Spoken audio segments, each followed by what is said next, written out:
This is BMW 540 G30 body style, 2017 up to 2022, I guess. It's still current production. So the common problem is that after 60, 70,000 miles, you will get a leaking from the coolant tank. That's the old one. Okay, so you need to replace it.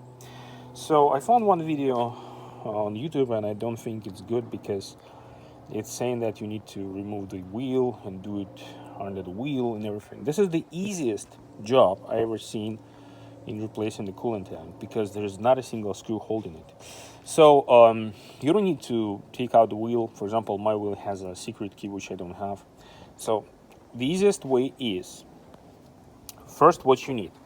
You will need this pick tool, of course, and you need a T40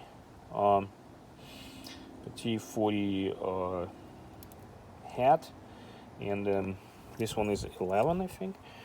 And so first thing first, you remove those clips with this over here. Take this part away. Okay, remove this bar. Okay, then you will see this. Okay, so obviously remove all those hoses using the pick tool. You know how to do it probably. You just pull it a little bit up like this. It will click. And then you simply wiggle it and it will come out. Same thing here, same thing here, because there are two on. This one is for the intercooler, and one down there. And you can see there is also a level sensor. Okay, so and I wanted to pay attention to these hoses. You can see it's white. It means it's very fragile in here, and I strongly recommend to replace it because they don't last long. And when basically it's a ticking bomb, it will crack and you will lose the coolant pretty quick. But this intercooler is not like very important, but this is what happened here. This is what happened here. It broke when I was removing it, so it's super fragile. So I recommend to replace both hoses if you don't want any surprises in the future. So this one I'm going to replace, and the other part is sitting here. You can see it right here.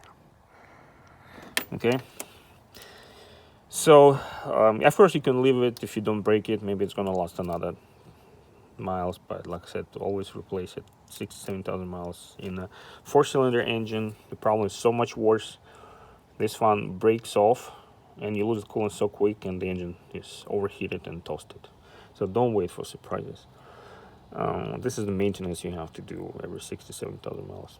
So back to the topic. You need to remove this coolant tank. What I found is very helpful. You will see this connector. It's connected like this, of course. Okay, first, and it's sitting here. So you first push this part away like this and pull it out. Okay, then this is a standard kind of mount. You push it a little bit with a pick tool, this part, and it will come off like this. That's it. Then you're gonna get the access to this tab. You push it like this with a screwdriver, and the whole thing will come off. But here's one more thing. I would recommend to separate this small tank from the big tank. For that, you also have to push this part, this one. You push it. It's a little bit kind of hard, but you push it with some big screwdriver, and this thing will pull out. You can pull it out by sliding out. Okay, pay attention to this guy. You will break it very easily. It's super fragile. Okay, so once it's separated, that's it. You can pull the whole thing easily like this. That's it. Disconnect that hose. You have good access here. That hose. Let me show it to you better. So the same thing, just pull that clip and remove the hose. That's it. Put a new one. Make sure that this piece aligns. That there is a mount over there. Let me show you on the back one. So this is how it is. So this is a rubber piece. It's always better to take it out from there instead of leaving it in the chassis, and push it like this, and it will slide into there pretty easily. You can see that rubber piece in there. The new one comes with a new rubber piece. You can reuse the old one, but no point. And that's it. The same thing about the temperature sensor, the coolant level sensor. Put it in, make sure it clicks, stays well, and simply how to put it back. You simply align it right here, and it will click in just like it was. That's it. And put back the coolant tank the same way you removed it, and the job is done. So nothing else. The reverse direction to put everything back in, and you don't have to remove any wheels, you don't have to do any extra work. Super simple. Of course, you have to run the engine with a heater on to bleed the system after that, because you definitely have air in the system.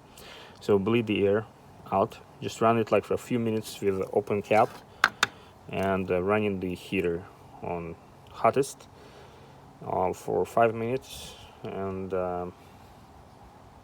that's it. Then just replace the cap and start driving it. It should bleed itself properly. That's about it. Probably like $500–600 saved compared to the dealer.